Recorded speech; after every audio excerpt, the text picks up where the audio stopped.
Passei em um concurso público, saí a tempo e vi tudo ruir de forma implacável. Meu nome é Miguel, o ano era 2006, na época eu tinha 21 anos e passar em um concurso público para trabalhar no atendimento de um banco parecia um sonho realizado. Virei muitas noites estudando, abrindo mão de momentos com a família e amigos para garantir minha aprovação. A tão desejada estabilidade financeira finalmente parecia ao meu alcance. Mas mais do que isso, eu sempre quis trabalhar diretamente com o público, ajudando as pessoas a resolverem seus problemas financeiros com transparência e ética. Sempre tive a impressão de que trabalhar em um banco público significaria menos pressão por metas comerciais e mais foco no atendimento humano. Pelo menos era isso que eu imaginava. Mas assim que fui designado para minha agência e comecei a trabalhar, percebi que a realidade era completamente diferente.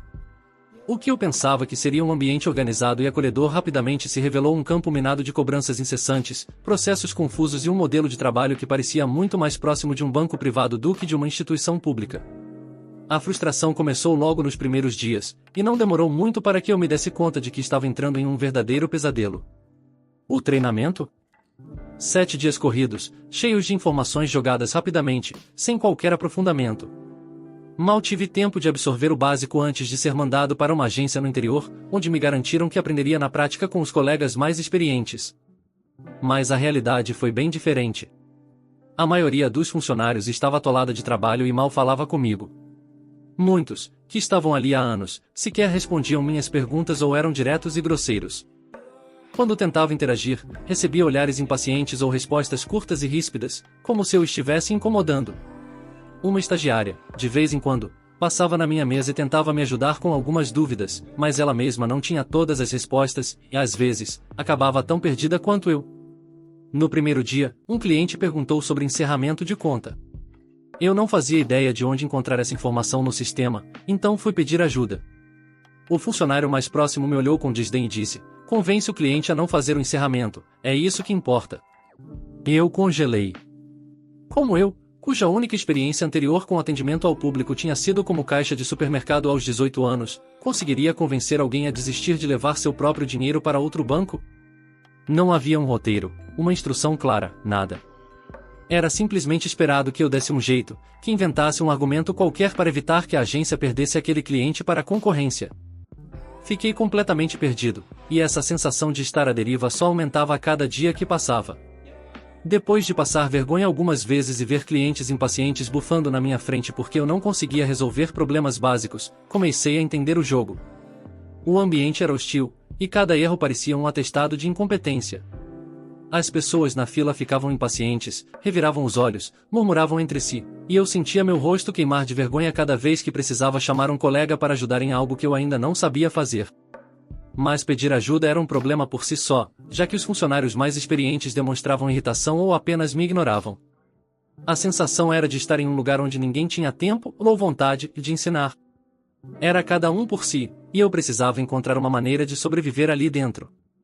Mesmo assim, nada me prepararia para a verdadeira loucura que viria em seguida, as metas. Elas não eram apenas números a serem cumpridos, mas um verdadeiro mecanismo de tortura psicológica. Eu estava no período de estágio probatório e, mesmo sem receber ameaças diretas, sabia que minha permanência dependia do meu desempenho. Via a cobrança implacável sobre os outros funcionários e me perguntava quando chegaria a minha vez. Sempre que alguém não batia a meta, era chamado para reuniões constrangedoras, onde gestores lançavam olhares frios e cobravam justificativas. Ninguém falava abertamente sobre o que acontecia se o desempenho continuasse abaixo do esperado, mas o medo pairava no ar. Cada funcionário tentava, de todas as formas, evitar ser o próximo alvo. E justificativa nunca era suficiente. A resposta era sempre a mesma: dê um jeito. O banco deveria ter um papel diferente, e quando prestei o concurso, imaginei que encontraria um ambiente cooperativo, onde os funcionários trabalhariam juntos para oferecer um bom atendimento ao público. Esperava reuniões voltadas à melhoria dos processos, gestores preocupados com o bem-estar da equipe e um clima organizacional saudável. Mas, na prática, a realidade era completamente diferente. O ambiente era sufocante e competitivo, e éramos cobrados como se estivéssemos em um banco privado. Se não batesse a meta, ouvia sermão na reunião da manhã, onde os números eram expostos para todos, criando um clima de constrangimento. Se continuasse abaixo do esperado, vinha a pressão da gerência, que usava frases como "você precisa se esforçar mais" ou "todo mundo aqui dá um jeito, você também precisa." Além disso, existia um temor silencioso entre os funcionários: quem ficasse muito abaixo da meta poderia ser transferido para outra agência, geralmente mais distante. Não havia uma ameaça explícita, mas todos sabiam que isso acontecia. Para mim, essa possibilidade era assustadora. Já gastava quase 1 hora por dia indo e voltando de ônibus para o trabalho. Se me mandassem para uma agência ainda mais distante, minha rotina ficaria insustentável. Esse medo me fazia observar atentamente o que acontecia com os outros funcionários, tentando prever qual seria meu destino caso meus números não melhorassem. Cada dia parecia um teste de resistência psicológica, e o medo de errar ou de não alcançar os resultados esperados era constante. Não bastava apenas fazer o trabalho bem feito, era preciso se encaixar no jogo das metas e da pressão. Caso contrário, a consequência poderia ser mais do que uma simples bronca, poderia significar ser enviado para um lugar onde a rotina se tornaria ainda mais difícil. Esse medo não era infundado. Um dos colegas que mal falava comigo, um daqueles funcionários mais antigos que evitavam interações com novatos, acabou sendo transferido para uma agência em outro estado do Sudeste, a 500 quilômetros de distância. Para continuar trabalhando, ele teve que alugar uma casa e mudar de cidade, deixando para trás sua rotina, sua família e tudo o que havia construído ao longo dos anos. A transferência foi justificada como uma necessidade da instituição, mas todos sabiam o real motivo: metas abaixo do esperado. O impacto foi grande. Ele tentou resistir, buscou alternativas dentro do banco, mas foi informado de que a decisão era irrevogável. Os custos de vida na nova cidade eram mais altos, e ele teria que arcar com todas as despesas extras, sem qualquer auxílio da instituição. A frieza com que a situação foi tratada assustou a todos na agência. Ele nunca reclamou abertamente, mas o olhar de resignação dele ao esvaziar sua mesa dizia tudo. Era um lembrete silencioso do que poderia acontecer com qualquer um de nós. Se um funcionário antigo e experiente podia ser tratado daquela forma, o que aconteceria com novatos em estágio probatório? Esse episódio deixou claro que, para o banco, não importava o tempo de serviço ou a dedicação. Se os números não estivessem dentro do esperado, qualquer um poderia ser descartado sem cerimônia. A missão diária era empurrar produtos para qualquer um que cruzasse a porta. Cartões de crédito, seguros, consórcios, títulos de capitalização, investimentos em fundos e empréstimos consignados. Cada cliente que entrava era visto como uma oportunidade de aumentar os números da agência. Não importava se ele realmente precisava ou entendia o que estava assinando, o foco era convencê-lo a levar o máximo de produtos possível. Se o cliente fosse aposentado, melhor ainda, ele tem mais chance de aceitar sem reclamar, dizia meu gerente. Para esse público, a abordagem era sempre direcionada para empréstimos consignados, argumentando que as taxas eram menores e era um dinheiro que ficaria disponível para qualquer emergência.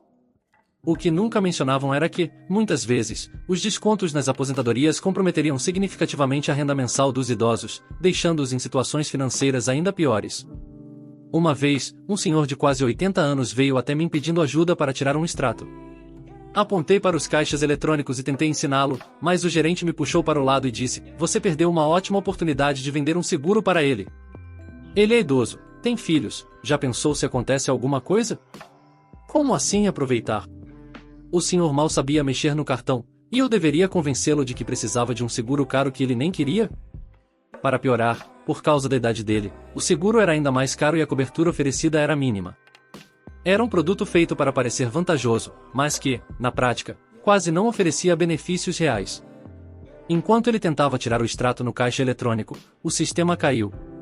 O senhor ficou parado ali, confuso, sem entender o que tinha acontecido. O gerente, que observava a situação, me lançou um olhar sugestivo e cochichou: "Ótima oportunidade. Fala para ele do seguro enquanto espera." Eu hesitei, mas senti o peso da expectativa e da cobrança. Com medo de parecer incompetente ou relutante em vender, comecei a explicar ao senhor sobre o seguro, listando os benefícios superficiais que nos treinavam para repetir. Ele ouviu com atenção, balançou a cabeça algumas vezes e, por fim, concordou em assinar. Assim que finalizei a venda, o sistema do caixa eletrônico voltou ao normal, e ele finalmente conseguiu tirar o extrato que queria. Ao vê-lo sair, senti um peso no peito. Será que ele realmente precisava daquele seguro ou só aceitou por educação, sem entender direito o que estava contratando? Eu me perguntava como alguém conseguia vender aquilo com um sorriso no rosto, sabendo que estava empurrando algo desnecessário para um idoso que só queria um simples extrato. Outra situação absurda aconteceu quando minha colega da tesouraria, desesperada para bater a meta de cartões de crédito, começou a ligar para clientes e dizer que era uma atualização obrigatória da conta. Os clientes, sem entender direito, confirmavam os dados, e pronto, cartão novo com anuidade de quase R$ 30 na conta deles. Um desses clientes voltou furioso na agência para cancelar, e o gerente nos chamou na sala: não deixem ele cancelar.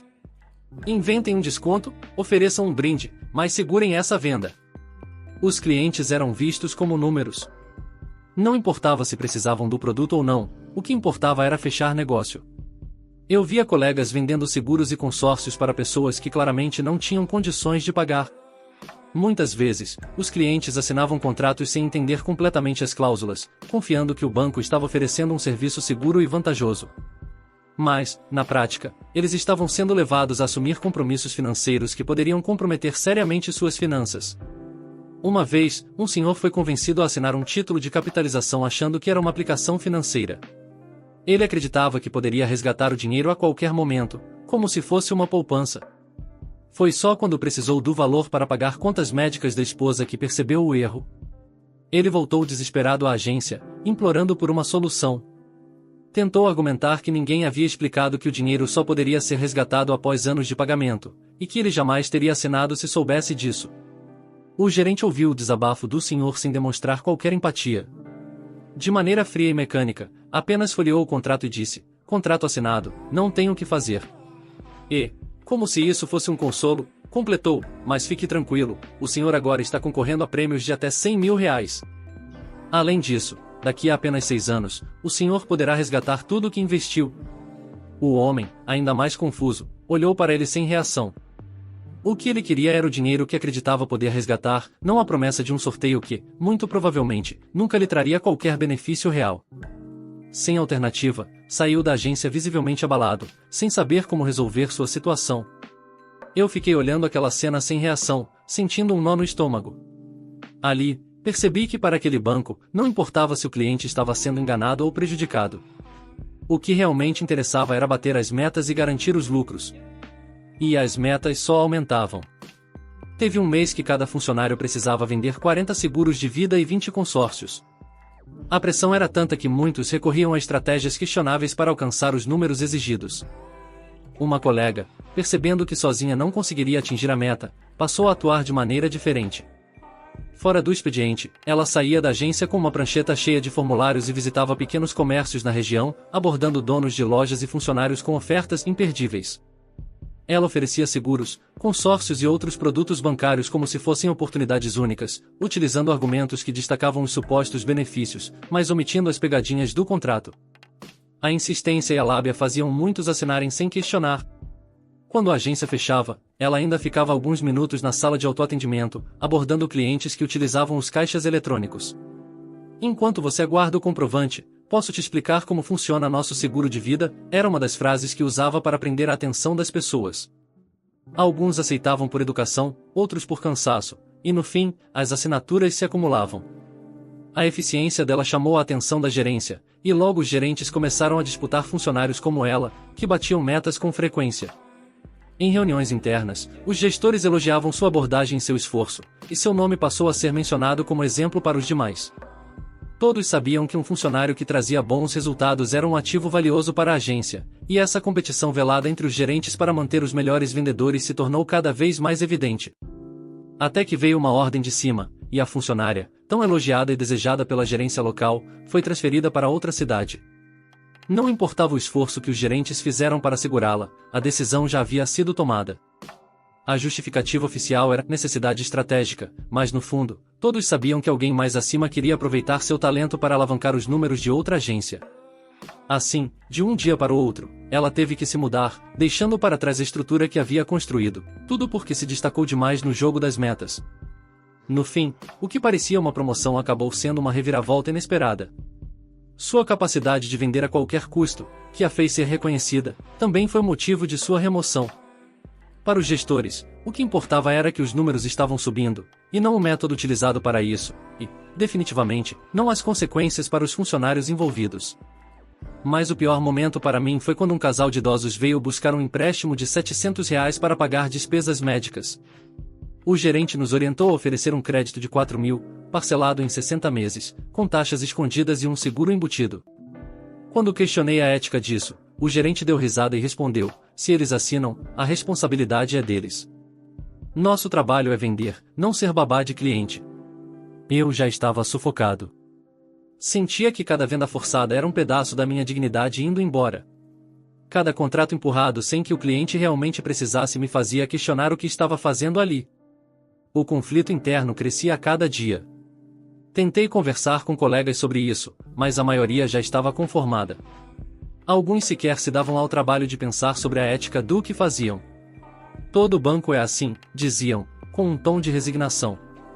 Se você não empurra, alguém vai empurrar. Muitos já haviam se convencido de que era melhor aceitar a realidade e garantir suas metas do que lutar contra um sistema que parecia maior do que qualquer um de nós. Outros colegas tentavam racionalizar, dizendo que estavam apenas oferecendo um serviço que poderia ser útil. Vai que a pessoa realmente precisa e não sabe? Comentava um deles, tentando aliviar a culpa que, no fundo, sabia que sentia. Mas, no fim, todos sabíamos a verdade, era um jogo de números, e o que importava não era o bem-estar do cliente, mas sim a quantidade de contratos assinados ao final do mês. Eram tantas ofertas e cobranças diárias que, muitas vezes, os clientes nem percebiam o que estavam contratando. Em alguns bancos, bastava que a pessoa atendesse uma ligação para que o débito de um produto entrasse automaticamente no contra-cheque. Idosos, em especial, eram os mais vulneráveis a esse tipo de abordagem. Muitos não entendiam direito os termos ou achavam que estavam apenas confirmando dados bancários, quando, na verdade, estavam contratando um seguro ou um empréstimo consignado. Vi casos em que clientes recebiam cobranças de serviços que sequer lembravam ter contratado, e a dificuldade de cancelar qualquer coisa era um verdadeiro labirinto burocrático. Eu me perguntava se havia alguma saída ética para essa situação. Mas, cada vez mais, parecia que a única escolha era se conformar ou sair. O banco não ia mudar, e quem tentava nadar contra a corrente acabava isolado ou penalizado. Foi nesse ponto que comecei a perceber que aquela estabilidade que eu tanto buscava talvez não valesse o peso na consciência que vinha junto com ela. Um dia, recebi uma ligação de um senhor chorando. Ele tinha assinado um título de capitalização sem entender direito e agora não conseguia resgatar o dinheiro que precisava. Ele me implorava por ajuda. Fui até o gerente, expliquei a situação, e ele, sem nem levantar os olhos da tela, disse: diga pra ele que faz parte do jogo. Ali eu soube que não poderia continuar naquele lugar. Passei em um concurso achando que prestaria um serviço para a população, ajudando pessoas a organizarem suas finanças, a planejarem seu futuro e a tomarem decisões conscientes sobre seu dinheiro. Mas a realidade foi cruelmente diferente.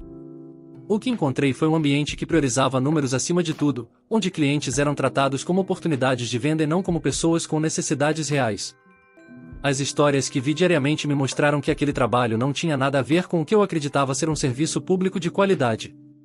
Os clientes eram pressionados a aceitar produtos que não precisavam, assinavam contratos sem entender as cláusulas, confiavam na palavra dos funcionários sem saber que muitos estavam apenas cumprindo metas para não serem transferidos ou penalizados.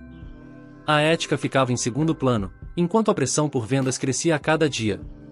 Eu vi aposentados comprometendo grande parte de suas rendas com empréstimos e seguros desnecessários, pais de família sendo convencidos a investir em produtos que mal compreendiam e idosos sendo iludidos com promessas de benefícios que nunca chegavam. O sistema era tão bem arquitetado que até mesmo funcionários que tinham dúvidas sobre essas práticas acabavam cedendo, pois sabiam que, no fim, seu emprego dependia disso. A cada dia, ficava mais difícil ignorar o peso do que estávamos fazendo. Eu tentava encontrar justificativas para continuar, me convencer de que, em algum nível, estava ajudando as pessoas. Mas bastava um novo caso de um cliente desesperado, tentando cancelar um serviço que sequer lembrava de ter contratado, para eu perceber que aquilo não era certo. Eu não estava ali para atender a população, mas sim para alimentar um esquema de vendas onde os únicos beneficiados eram os que estavam no topo. Chegou o fim do meu estágio probatório e, para minha surpresa, fui aprovado. Eu sabia que não tinha conseguido bater todas as metas exigidas, mas também sabia que meu desempenho era suficiente para manter a agência funcionando. O próprio gerente deixou bem claro que só me aceitou porque precisava de gente para trabalhar. Não houve elogios, nem reconhecimento, apenas a constatação de que eu era um recurso necessário para manter o fluxo da agência. O trabalho, apesar de parecer um expediente curto, das 10 horas às 16 horas com 15 minutos de intervalo, era extremamente desgastante. As horas pareciam se arrastar entre as metas inalcançáveis, os clientes frustrados e a pressão constante da gerência. O período de atendimento ao público era o mais intenso, pois tínhamos que equilibrar a venda de produtos com a necessidade real dos clientes, sempre sob o olhar avaliador dos superiores. As pausas eram mínimas, e muitas vezes eu mal conseguia respirar entre um atendimento e outro. Mesmo quando o movimento na agência diminuía, a tensão permanecia, porque sabíamos que os números do dia seriam cobrados em breve.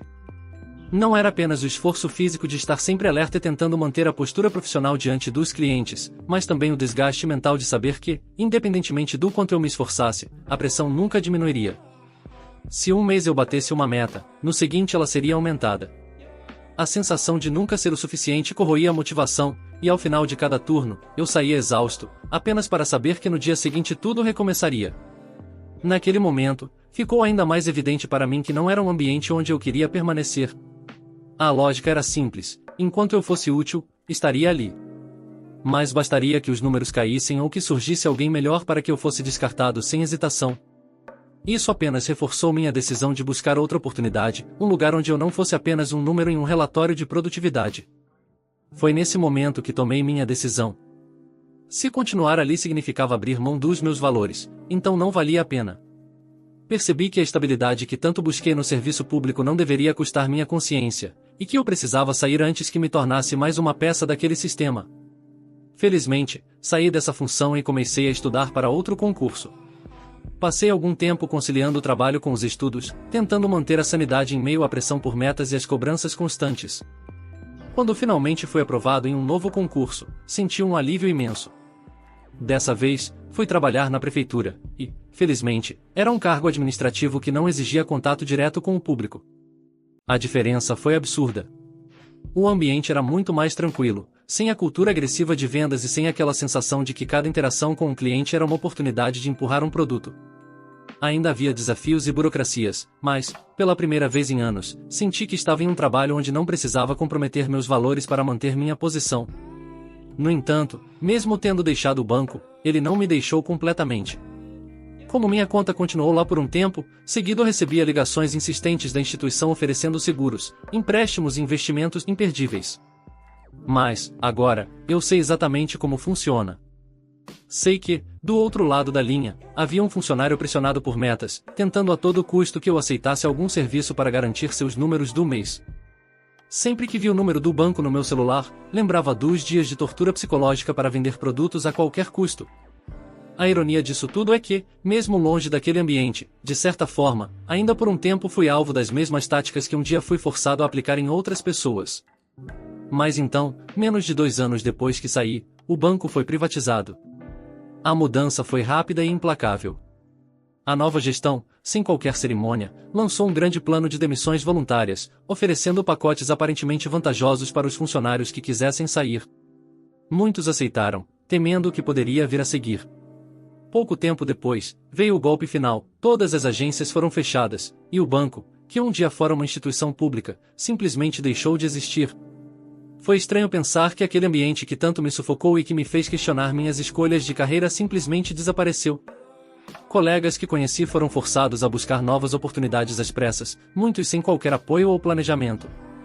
A máquina seguiu seu curso até não sobrar mais nada além de números em um relatório de reestruturação. Olhando para trás, percebo que, por mais difícil que tenha sido minha experiência naquele lugar, sair antes do colapso foi a melhor decisão que poderia ter tomado. Talvez toda aquela pressão insana por metas, a cultura de medo e a falta de consideração com os funcionários já fossem um reflexo do que estava por vir. A gestão sabia que o banco estava com os dias contados, e ao invés de preparar seus empregados para uma transição, apenas os esmagava cada vez mais, extraindo o máximo de produtividade possível antes do inevitável desmonte. Hoje, vejo que o que passei não foi apenas uma experiência profissional difícil, mas sim um ensaio cruel para o fim do banco. A privatização não foi um choque para quem viveu aquele ambiente. Parecia que, desde sempre, tudo estava sendo moldado para uma extinção planejada, onde os números importavam mais do que as pessoas.